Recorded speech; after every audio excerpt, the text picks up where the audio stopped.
혹시 지금 살고 계신 아파트 가격이 올랐다고 좋아하고 계신가요? 아니면 주식 계좌에 찍힌 빨간불을 보며 안도하고 계신가요? 죄송하지만 오늘 저는 여러분의 그 달콤한 착각을 아주 잔인하게 깨부수러 왔습니다. 지금 당장 여러분의 자산을 원화가 아닌 달러로 계산해 보십시오. 4년 전 10억 하던 아파트가 12억이 되었다고 칩시다. 숫자로는 2억을 번 것 같습니다. 하지만 그때 환율은 1,100원이었고 지금은 1,400원을 넘어 1,500원을 위협하고 있습니다. 계산기를 두드려 볼까요? 달러 기준으로 여러분의 아파트는 90만 불에서 80만 불로 쪼그라들었습니다. 가만히 앉아서 1억 원이 넘는 돈이 증발해 버린 겁니다. 이게 바로 화폐의 착시입니다. 여러분이 열심히 일해서 번 돈이, 여러분이 아끼고 아껴서 모은 그 소중한 자산이 여러분의 잘못도 아닌데 단지 원화를 들고 있다는 이유만으로 녹아내리고 있습니다. 이상하지 않으십니까? 월급 통장에 찍히는 숫자는 분명 작년과 비슷한데 왜 마트에 가면 장바구니가 텅 비어 있을까요? 왜 점심값만 원이 이제는 당연하게 느껴질까요? 우리가 느끼는 이 박탈감은 기분 탓이 아닙니다. 대한민국이라는 거대한 배가 서서히 가라앉고 있다는 명백한 신호입니다. 그런데도 뉴스는 말합니다. 수출이 호조라고 합니다. 경제가 펀더멘털은 튼튼하다고 합니다. 과연 그럴까요? 만약 정말 그렇다면 왜 외국인들은 한국 주식을 팔고 떠나고 있을까요? 왜 똑똑한 자산가들은 강남 아파트를 팔고 달러를 사모으고 있을까요? 우리는 지금 타이타닉호에 타고 있습니다. 배는 이미 기울기 시작했는데 선내 방송에서는 계속 안전하다고 말합니다. 사람들은 파티를 즐기며 샴페인을 터뜨리고 있습니다. 자산 가격이 올랐다는 건 착시입니다. 그저 배가 기울어지면서 식탁 위의 접시들이 한쪽으로 쏠리는 현상일 뿐입니다. 가장 무서운 건 이 배가 침몰할 때 구명보트가 모두에게 주어지지 않는다는 사실입니다. 오늘 이 영상은 단순한 경제 전망이 아닙니다. 여러분의 생존을 위한 마지막 경고 방송입니다. 지금부터 제가 보여드릴 데이터는 매우 불편할 수 있습니다. 하지만 이 진실을 마주하지 않는다면 여러분은 10년 뒤 반드시 후회하게 될 겁니다. 열심히 일한 죄밖에 없는 당신이, 성실하게 저축한 죄밖에 없는 당신이 왜 벼락거지가 될 수밖에 없는지 그 잔인한 구조를 낱낱이 파헤쳐드리겠습니다. 환율 1,500원의 공포, 그것이 불러올 자산시장의 대격변, 그리고 이 혼란 속에서 살아남을 유일한 동아줄. 오늘 제가 완벽하게 떠먹여 드리겠습니다. 준비되셨습니까? 그럼 지금부터 당신이 믿고 있던 원화의 민낯을 공개합니다. 여러분이 느끼는 그 불안감, 단순히 물가가 좀 올라서가 아닙니다. 이건 대한민국 경제의 골조가 흔들리고 있다는 진동을 본능적으로 감지한 겁니다. 많은 분들이 이렇게 생각하십니다. 환율은 원래 오르락내리락 하는 거 아니냐? 기다리면 다시 1,100원, 1,200원으로 내려가겠지. 정부가 어떻게든 방어하겠지. 천만의 말씀입니다. 지금 벌어지고 있는 환율 상승은 과거와 질적으로 다릅니다. 예전에는 외부 충격 때문에 일시적으로 환율이 튀어 올랐다면 지금은 우리 내부의 체력이 고갈되어 구조적으로 원화 가치가 떨어지고 있는 겁니다. 이걸 의학적으로 비유하자면 이렇습니다.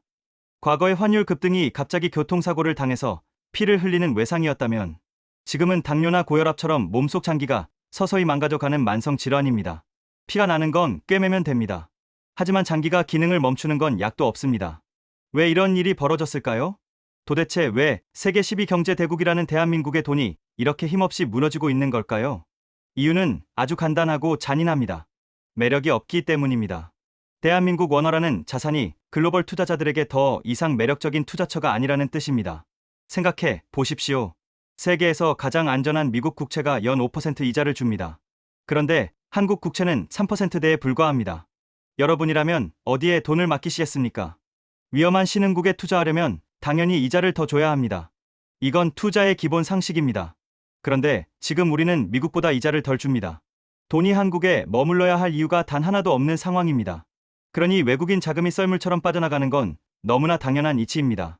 더 심각한 건 수출입니다. 우리는 수출로 먹고 사는 나라입니다. 달러를 벌어와야 원화 가치가 지켜집니다. 그런데 지금 삼성전자를 보십시오.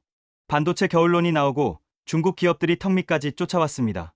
과거처럼 달러를 긁어모으던 그 시절은 끝났다는 얘기입니다. 돈은 거짓말을 하지 않습니다. 스마트머니는 이미 조용히 짐을 싸서 떠나고 있습니다.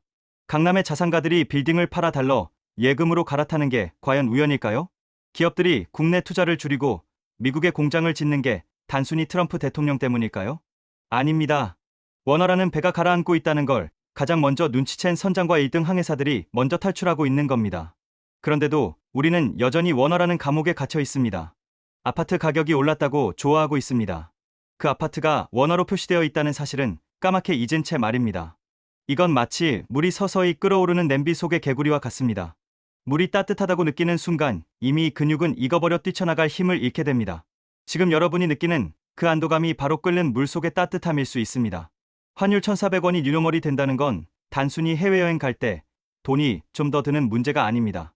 여러분이 가진 모든 자산의 가치가 국제 기준으로 20% 이상 삭감된다는 뜻입니다.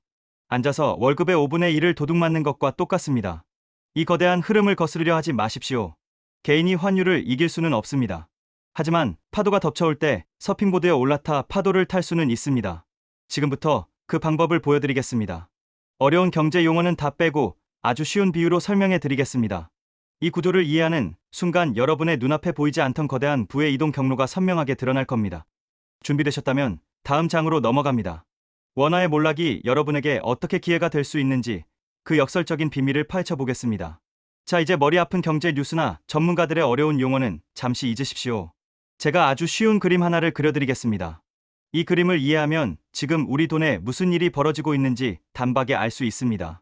대한민국 경제를 거대한 댐이라고 상상해 보십시오. 그리고 그 댐 안에 가득 찬 물이 바로 우리가 쓰는 원화입니다. 이 댐의 높이가 높을수록, 즉 원화의 가치가 높을수록 우리는 해외에서 물건도 싸게 사오고 여행도 마음껏 다닐 수 있습니다. 그런데 지금 이 댐에 무슨 일이 생겼을까요? 아주 미세하지만 치명적인 균열이 생겼습니다.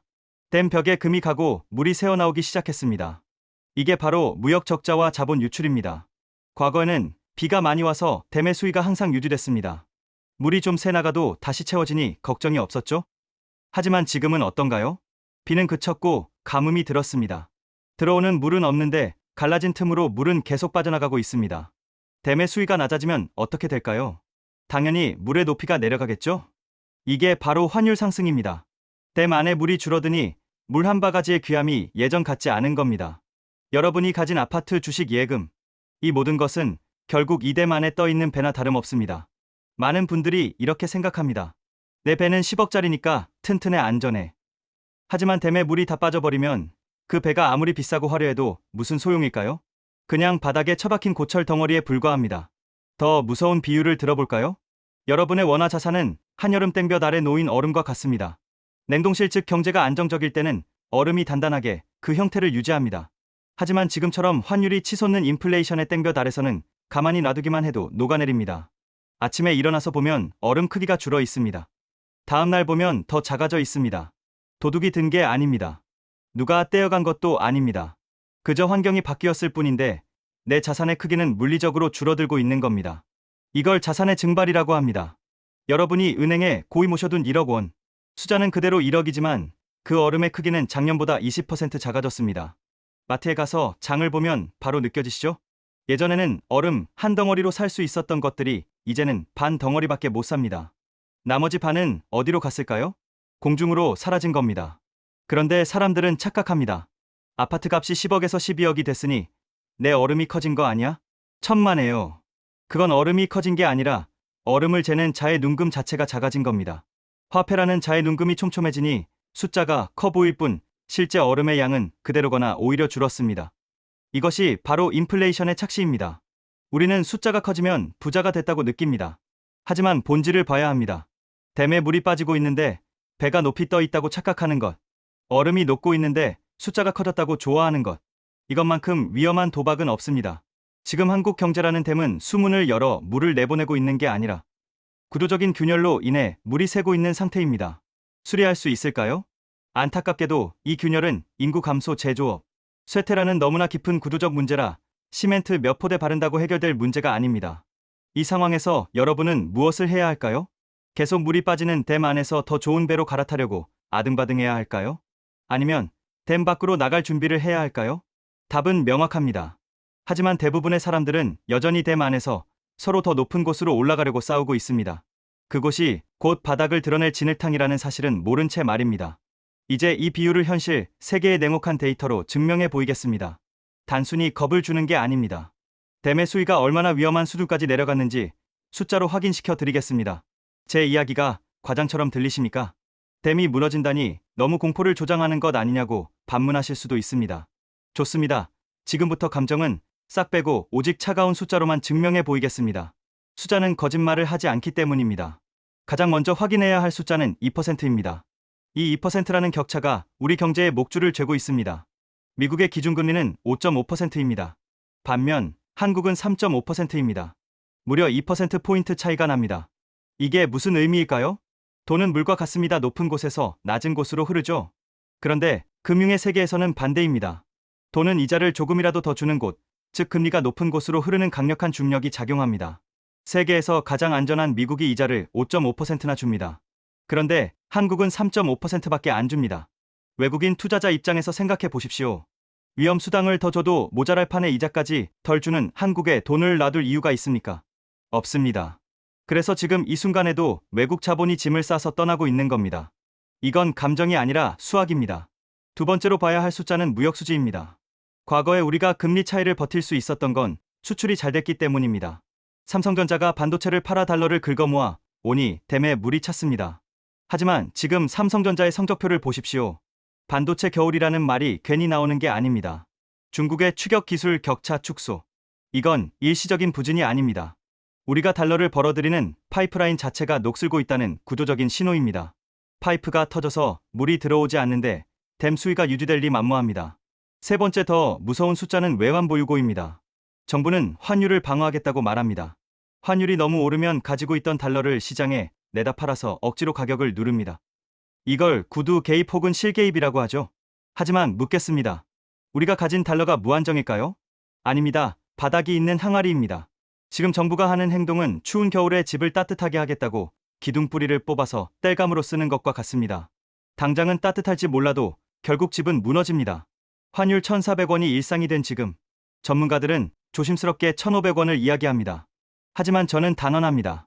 1,500원은 천장이 아니라 바닥이 될 수도 있습니다. 지금의 구조가 바뀌지 않는다면 원화 가치는 계속해서 중력을 따라 추락할 수밖에 없습니다. 많은 분들이 설마 나라가 망하겠어라고 합니다. 나라가 망한다는 게 아닙니다. 여러분의 구매력이 망한다는 뜻입니다. 환율이 10% 오르면 수입 물가는 그 이상 뜁니다. 기름값, 밀가루값, 전기요금 모든 것이 오릅니다. 월급 빼고 다 오르는 세상. 그게 바로 고환율이 불러올 끔찍한 미래입니다. 이 데이터를 보고도 아직 기다리면 내려가겠지라고 생각하신다면 그건 낙관이 아니라 방관입니다. 시장은 이미 답을 정해놓고 움직이고 있습니다. 이 거대한 흐름 앞에서 개인이 할 수 있는 선택은 딱 두 가지뿐입니다. 휩쓸려 내려가거나 아니면 흐름을 타고 올라가거나. 다음 장에서는 과거의 역사를 소환해 보겠습니다. 지금 우리가 겪는 이 상황이 20년 전, 30년 전 그날과 얼마나 소름 돋게 닮아 있는지 역사가 보여주는 섬뜩한 평행이론을 확인시켜 드리겠습니다. 역사는 예고 없이 반복되지 않습니다. 다만 우리가 그 신호를 무시했을 뿐입니다. 지금 여러분이 느끼는 이 불안감, 어디서 많이 느껴본 기시감이 들지 않으십니까? 시계를 정확히 1997년으로 돌려보겠습니다. 그해 11월 국가부도의 날이 오기 직전까지 대한민국은 평온했습니다. 아니, 오히려 축제 분위기였습니다. 언론은 연일 대한민국이 선진국 클럽인 OECD에 가입했다며 샴페인을 터뜨렸습니다. 정부 관료들은 TV에 나와 확신에 찬 목소리로 말했습니다. 한국 경제의 기초 체력 즉 펀더멘털은 튼튼하다. 동남아 위기와 우리는 다르다. 안심하고 생업에 종사해라. 어떻습니까? 지금 뉴스와 소름 돋게 똑같지 않습니까?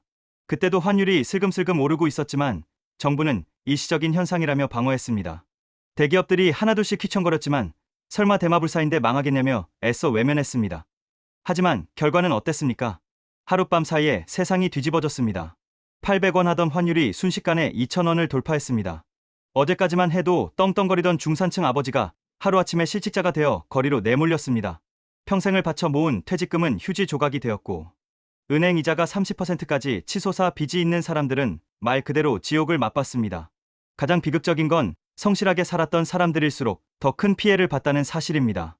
정부 말을 믿고 은행 말을 믿고 원화 예금을 들고 가만히 있었던 사람들은 자산 가치가 반토막이 났습니다.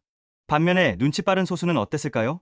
위기가 오기 직전 전 재산을 달러로 바꾼 사람들은 그야말로 인생 역전의 기회를 잡았습니다.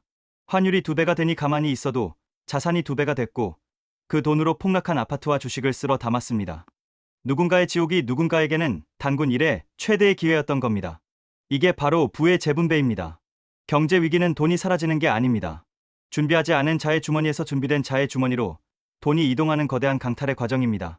1997년에 그 잔인했던 겨울이 우리에게 남긴 교훈은 딱 하나입니다. 국가는 나를 지켜주지 않는다. 위기 앞에서 각자 도생하지 않으면 벼락거지가 된다. 그런데 사람들은 망각의 동물입니다. 20년이 지나니 그때의 공포를 다 잊었습니다. 그리고 다시 설마 하며 안일함에 빠져 있습니다. 지금 환율 1,400원을 보면서 에이 설마 1997년처럼 되겠어라고 생각하십니까? 물론 그때와 지금은 다릅니다. 외환보유고도 많고 기업들의 체질도 좋아졌습니다. 하지만 더 무서운 차이점이 있습니다. 그때는 젊은 인구라도 많아서 다시 일어설 힘이 있었지만 지금 우리는 인구 절벽이라는 시한폭탄을 안고 있습니다.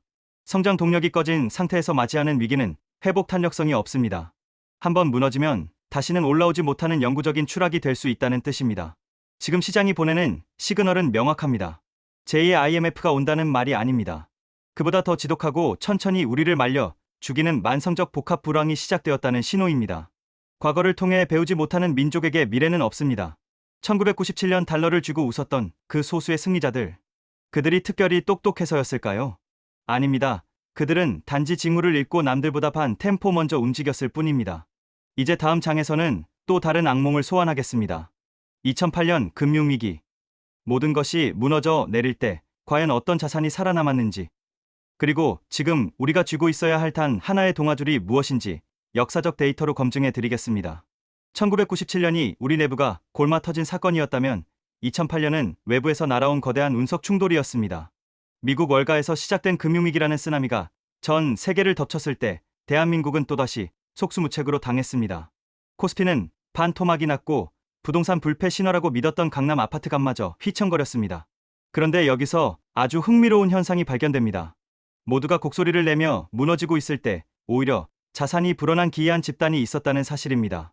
그들은 천재적인 투자자도 아니었고 미래를 보는 예언자도 아니었습니다. 그들은 단지 자산의 일부를 달러로 가지고 있었을 뿐입니다. 당시 상황을 복기해 볼까요? 주식 시장이 붕괴되자 900원대에 머물던 환율이 순식간에 1,600원까지 치솟았습니다. 주식을 가진 사람은 자산이 50% 줄어들었지만 달러를 가진 사람은 자산 가치가 원화 기준으로 60% 이상 폭등했습니다. 이게 무엇을 의미할까요? 달러가 주식 손실분을 완벽하게 메워주는 에어백 역할을 했다는 겁니다. 주식과 부동산이라는 앞바퀴가 터져서 차가 전복될 뻔했는데 달러라는 뒷바퀴가 지탱해주어 목숨을 건진 셈입니다. 이것이 바로 부자들이 말하는 해지, 즉 자산 방어의 핵심 원리입니다. 경제 위기가 오면 모든 원화 자산은 같이 움직입니다. 주식도 떨어지고 부동산도 떨어집니다. 도망갈 곳이 없습니다. 하지만 달러는 다릅니다. 대한민국 경제가 힘들수록 남북 관계가 불안할수록 오히려 가치가 올라가는 유일한 자산입니다. 우리가 보험을 드는 이유가 뭡니까? 내가 아플 때 병원비를 내기 위해서죠. 달러는 바로 대한민국 경제가 아플 때 내 자산을 치료해주는 유일한 치료비입니다. 자, 그럼 시선을 다시 지금 2025년으로 돌려보겠습니다. 지금의 상황은 2008년과 비교했을 때 안전할까요? 저는 감히 말씀드립니다. 질적으로 훨씬 더 위험합니다. 2008년에는 가계 부채가 이 정도는 아니었습니다. 하지만 지금 대한민국 가계 빚은 GDP 대비 세계 1위 수준입니다. 영끌에서 산 부동산 거품은 그때보다 더 크고 단단합니다. 게다가 당시에는 중국이라는 거대한 소비 시장이 우리 물건을 사주며 버팀목이 되어주었지만 지금 중국은 우리의 가장 강력한 경쟁자가 되어 목을 조르고 있습니다. 가장 소름 돋는 평행이론은 바로 환율의 레벨입니다. 위기가 터지기 전에는 항상 환율이 계단식으로 상승하며 신호를 줍니다. 지금 환율 1,400원이 바닥을 다지고 있다는 것. 이것은 시장이 이미 다음 충격을 대비하고 있다는 가장 강력한 증거입니다. 그런데도 여러분의 자산 포트폴리오를 보면 어떻습니까? 부동산 80%, 주식 10%, 예금 10%, 전부 100% 원화 자산 일색입니다. 이건 전쟁터에 나가면서 방탄조끼도 없이 맨몸으로 뛰어드는 것과 같습니다. 총알이 날아오면 피할 방법이 없습니다. 위기는 예고 없이 문을 박차고 들어옵니다. 그때 가서 달러를 사려고 하면 이미 환전소 문은 닫혀 있고 환율은 2,000원을 향해 가고 있을 겁니다. 우리는 1997년에 배웠고 2008년에 확인했습니다. 위기 때 나를 지켜주는 건 정부의 약속도 아니고 대기업의 보너스도 아닙니다. 내 금고 속에 들어있는 기축통화 즉 달러뿐이라는 것을 말입니다. 이제 과거 여행은 끝났습니다. 지금부터는 미래를 미리 가보겠습니다. 만약 내일 당장 환율이 1,600원을 뚫고 올라간다면 여러분의 일상과 계좌에는 구체적으로 어떤 일이 벌어질까요? 단순히 물가가 오르는 수준이 아닙니다. 준비하지 않은 김 부장님과 준비된 이 과장님의 운명이 어떻게 극명하게 갈리는지 아주 적나라한 시뮬레이션을 통해 보여드리겠습니다. 이 시나리오는 가상이지만 머지않은 미래에 여러분이 마주할 현실이 될 가능성이 매우 높습니다. 마음을 단단히 먹고 따라오십시오. 상상해 보십시오. 지금으로부터 정확히 1년 뒤인 2027년의 어느 아침입니다. 여기 평생을 성실하게 살아온 대기업 차장 김 부장님이 있습니다. 그는 뉴스에서 흘러나오는 앵커의 다급한 목소리에 잠을 깹니다. 오늘 원달러 환율이 심리적 저지선인 1,600원을 돌파했습니다. 외국인 자금 이탈이 가속화되면서 코스피는 장 시작과 동시에 3% 급락하고 있습니다. 김 부장님은 가슴이 철렁 내려앉습니다. 하지만 당장 출근해야 하기에 무거운 몸을 이끌고 차에 탑승합니다. 주유소 앞을 지나가는데 휘발유 가격이 리터당 2,300원이라고 적혀 있습니다. 며칠 전만 해도 2,000원이었는데 그새 또 올랐습니다. 환율이 오르니 원유 수입 가격이 뛴 겁니다. 그는 한숨을 쉬며 기름을 넣는 대신 지하철역으로 차를 돌립니다. 점심시간이 되었습니다. 회사 앞 국밥집 메뉴판에는 숫자가 덧붙여져 있습니다. 15,000원. 밀가루, 식용유, 고기 등 모든 식자재가 수입품이라 가격을 안 올릴 수가 없다고 사장님은 울상입니다. 김 부장님은 슬그머니 편의점으로 발길을 돌립니다. 하지만 그곳에서도 도시락을 집었다 놓았다를 반복합니다. 내 월급 빼고 세상 모든 게 다 올랐다는 말이 피부를 찌릅니다. 오후 2시 더 끔찍한 문자가 도착합니다. 은행입니다. 고객님, 대출 금리가 연 7%로 인상되었습니다. 환율 방어를 위해 한국은행이 어쩔 수 없이 기준금리를 올렸고 그 여파가 김 부장님의 주택담보대출을 덮친 겁니다. 한 달에 150만 원 나가던 이자가 갑자기 200만 원이 되었습니다. 월급은 그대로인데 숨만 쉬어도 나가는 돈이 50만 원이나 늘어난 겁니다. 퇴근 후 그는 습관처럼 부동산 앱을 켭니다. 자신의 유일한 자산인 서울 아파트. 가격은 작년과 비슷해 보입니다. 하지만 거래가 없습니다. 살 사람이 씨가 말랐기 때문입니다.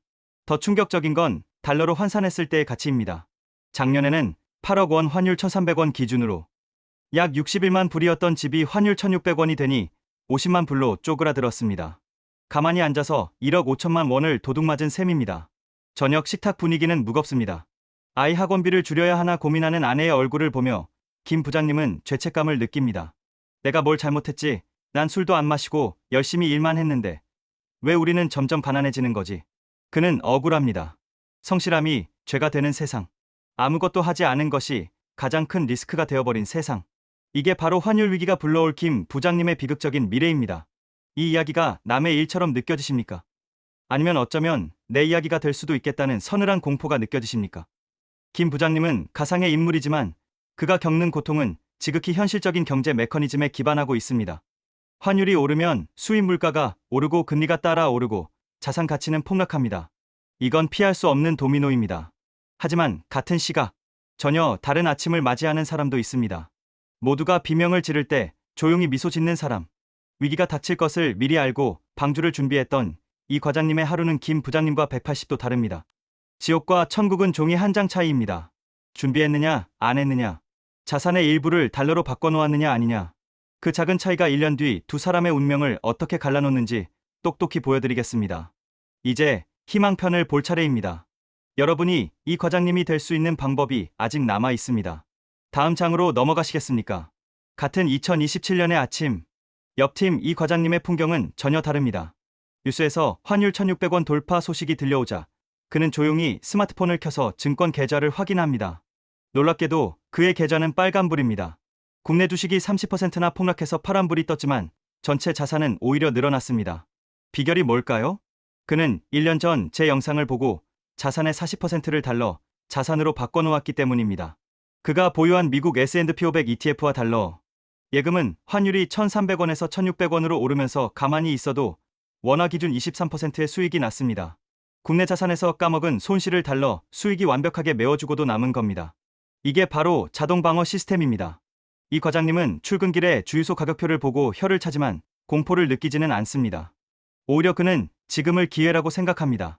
모두가 공포에 질려 삼성전자를 던지고 강남 아파트를 급매로 내놓을 때 그는 쾌재를 부릅니다. 드디어 박앤세일이 시작됐구나. 그는 그동안 모아둔 달러 중 일부를 환전합니다. 남들은 1달러를 사려면 1,600원을 줘야 하지만 그는 이미 1,300원에 사둔 달러입니다. 그 비싸진 달러를 팔아 폭락한 원화 자산을 헐값에 줍습니다. 김 부장님이 울면서 내놓은 주식과 부동산을 이 과장님이 아주 싼 가격에 쓸어 담는 겁니다. 점심시간. 이 과장님은 김 부장님과 똑같지만 5,000원짜리 국밥을 먹습니다. 하지만 마음가짐은 천지 차이입니다. 김 부장님에게는 생존을 위협하는 한 끼지만 이 과장님에게는 여유로운 식사입니다. 그의 자산은 물가 상승 속도보다 더 빠르게 불어나고 있기 때문입니다. 퇴근 후 그는 여유롭게 가족들과 여행 계획을 짭니다. 환율이 올라서 해외여행이 부담스럽지 않냐고요? 천만에요. 그는 이미 달러를 가지고 있습니다. 남들이 환전소 앞에서 발을 동동 구를 때 그는 자신의 외화 통장에서 바로 결제하면 그만입니다. 환율이 오르든 내리든 그의 구매력은 전 세계 어디서나 보존됩니다. 이것이 바로 해지의 마법입니다. 이 과장님이 김 부장님보다 더 열심히 일했을까요? 더 똑똑했을까요? 아닙니다. 두 사람은 똑같은 회사에서 똑같은 월급을 받으며 일했습니다. 단 하나의 차이는 포지션이었습니다. 김 부장님은 원화라는 기울어가는 배에 모든 것을 실었고 이 과장님은 달러라는 구명보트에 자산의 일부를 옮겨 실었을 뿐입니다. 그 작은 선택 하나가 위기의 순간에 한 사람은 벼락거지로 만들고 한 사람은 자산가로 만들었습니다. 여러분은 누구의 삶을 살고 싶으십니까? 밤잠을 설치며 은행 이자 걱정을 하는 김 부장님입니까? 아니면 위기가 올수록 자산이 늘어나는 것을 지켜보며 다음 투자를 구상하는 이 과장님입니까? 답은 이미 정해져 있습니다. 그리고 가장 중요한 사실은 아직 늦지 않았다는 겁니다. 지금 환율 1,400원대인 오늘이 바로 여러분이 이 과장님이 될 수 있는 마지막 골든타임일지도 모릅니다. 그럼 구체적으로 어떻게 해야 하냐고요? 당장 은행 가서 달러를 사야 할까요? 아니면 미국 주식을 사야 할까요? 비율은 얼마나 해야 할까요? 이제 마지막 단계입니다. 여러분의 소중한 땀방울이 담긴 돈을 지키고 불릴 수 있는 가장 현실적이고 구체적인 행동 지침을 딱 정해드리겠습니다. 이건 복잡한 경제학 이론이 아닙니다. 당장 내일 아침부터 실행할 수 있는 생존 매뉴얼입니다. 준비되셨습니까? 메모장 켜십시오. 이제 결론으로 들어갑니다. 불안해만 한다고 바뀌는 건 없습니다. 지금 필요한 건 감정이 아니라 행동입니다. 복잡한 건 딱 질색인 여러분을 위해 제가 아주 명쾌한 3단계 생존 매뉴얼을 정리해 드리겠습니다. 이대로만 따라하시면 적어도 벼락거지가 되는 비극은 완벽하게 피할 수 있다고 확신합니다. 첫째, 자산의 20% 이상을 무조건 달러로 바꾸십시오. 지금 당장 은행 가서 달러 현찰을 사라는 말이 아닙니다. 환전 수수료가 아깝습니다. 가장 쉬운 방법은 여러분의 주식 계좌를 이용하는 겁니다. 증권사 앱을 켜서 미국 S&P 500 ETF를 검색해 보십시오. 여기서 정말 중요한 팁 하나를 드리겠습니다. 종목 이름 뒤에 알파벳 H가 붙은 게 있고 안 붙은 게 있을 겁니다. 이거 구분 못하면 말짱 도루묵입니다. 우리는 위기 때 환율이 오르는 효과를 누려야 합니다. 그러니 환율 변동을 막아놓은 H-해지 상품은 절대 사면 안 됩니다. 반드시 H가 없는 언해지 상품을 사야 합니다. 그래야 환율이 1,600원이 됐을 때 주가 수익의 환차익까지 더블로 먹을 수 있습니다. 이게 바로 이 과장님이 웃을 수 있었던 비결입니다. 여러분이 가진 원화 자산이라는 배에 달러 엔진을 타는 유일한 방법입니다. 둘째, 인플레이션 방어막인 금을 10% 담으십시오. 화폐 가치가 휴지 조각이 될 때 끝까지 살아남는 건 종이돈이 아니라 실물 자산입니다. 금은방 가서 금반지 사면 되나요라고 묻는 분들이 계십니다. 절대 아닙니다. 세공비 나가고 부가세 10% 떼면 남는 게 없습니다. 증권사 앱에 있는 KRX 금시장을 이용하십시오. 이건 정부가 허락한 세테크 치트키입니다. 매매 차익에 대해 세금이 0원입니다. 비과세입니다. 수수료도 0.3% 수준으로 가장 저렴합니다. 1g 단위로 살 수 있으니 커피 마실 돈으로 야금야금 사 모으십시오.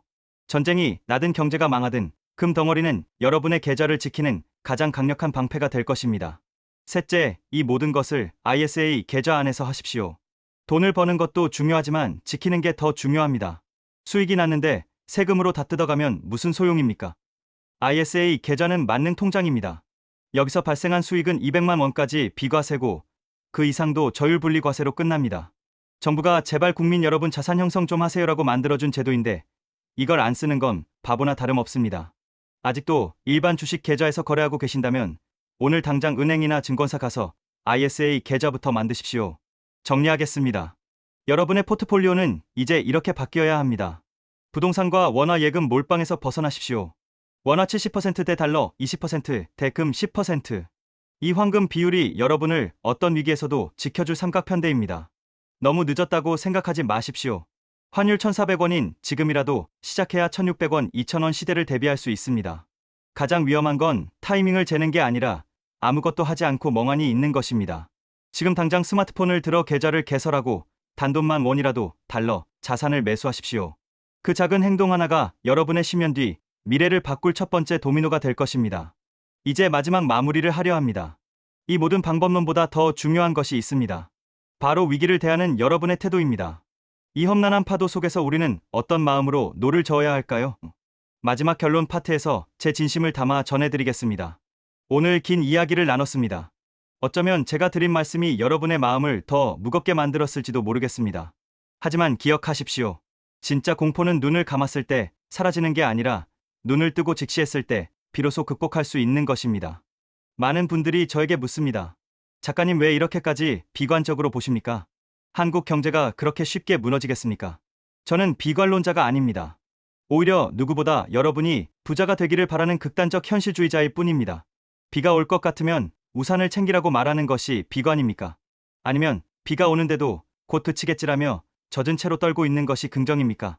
저는 여러분이 준비된 우산을 쓰고 쏟아지는 빗 속에서도 여유롭게 걷기를 바랍니다. 우리가 살고 있는 자본주의는 냉혹합니다. 성실함만으로는 부자가 될 수 없는 세상이 되었습니다. 열심히 일해서 번 돈을 그냥 은행에 넣어두는 행위가 가장 위험한 도박이 되는 역설적인 시대입니다. 이 게임의 룰이 바뀌었습니다. 과거의 성공 방식인 부동산 불패나 저축의 신화는 이제 통하지 않습니다. 바뀐 룰에 적응하지 못하면 도태되는 것은 순식간입니다. 여러분의 잘못이 아닙니다. 여러분이 게을러서가 아니고 여러분이 능력이 없어서가 아닙니다. 단지 세상이 변하는 속도가 너무 빨랐을 뿐이고 아무도 여러분에게 이 거대한 파도를 타는 법을 알려주지 않았을 뿐입니다. 그래서 제가 오늘 이 자리에 섰습니다. 더 이상 제 구독자 여러분이 선량한 우리 이웃들이 금융 문맹이라는 이유만으로 약탈당하는 꼴을 보고 싶지 않기 때문입니다. 오늘 제가 알려드린 3가지 달러금 그리고 ISA 계좌, 이것들은 단순한 재테크 수단이 아닙니다. 앞으로 닥쳐올 거대한 부의 이동 과정에서 여러분과 가족을 지켜줄 유일한 생존 배낭입니다. 장담하건대 이 영상을 본 사람 중 90%는 좋은 정보였어라고 말하고 그냥 영상을 끌 겁니다. 그리고 내일이면 다시 김 부장님의 일상으로 돌아가 환율을 보며 한숨만 쉴 겁니다. 하지만 여러분은 달라야 합니다. 나머지 10% 아니 행동하는 1%가 되십시오. 지금 당장 달력에 표시하십시오. 나는 오늘부터 원화의 감옥에서 탈출한다. 그리고 단 10불이라도 환전하십시오. 그 작은 행동 하나가 여러분의 무의식을 바꾸고 5년 뒤 여러분의 계좌 뒷자리를 바꿀 것입니다. 위기는 기회의 다른 이름입니다. 준비된 자에게 폭락장은 박앤세일이고 환율 급등은 보너스 잔치입니다. 부디 5년 뒤 10년 뒤에 그때 그 영상 보고 따라 할 걸이라고 후회하는 사람이 아니라 그때 덕분에 내 인생이 바뀌었어라고 웃으며 말하는 승리자가 되시길 진심으로 응원합니다. 저는 계속해서 가장 날카로운 데이터와 가장 쉬운 언어로 여러분의 등대 역할을 하겠습니다. 혼자 가면 불안하지만 함께 가면 길이 됩니다. 이 험난한 파도 저와 함께 끝까지 넘어가 보시죠. 오늘 영상이 여러분의 생존 본능을 깨웠다면 구독과 좋아요 부탁드립니다. 다음 영상에서는 더 구체적이고 더 강력한 실전 투자법으로 찾아오겠습니다. 지금까지 경제 위기를 미리 대비하는 부의 방주였습니다. 감사합니다.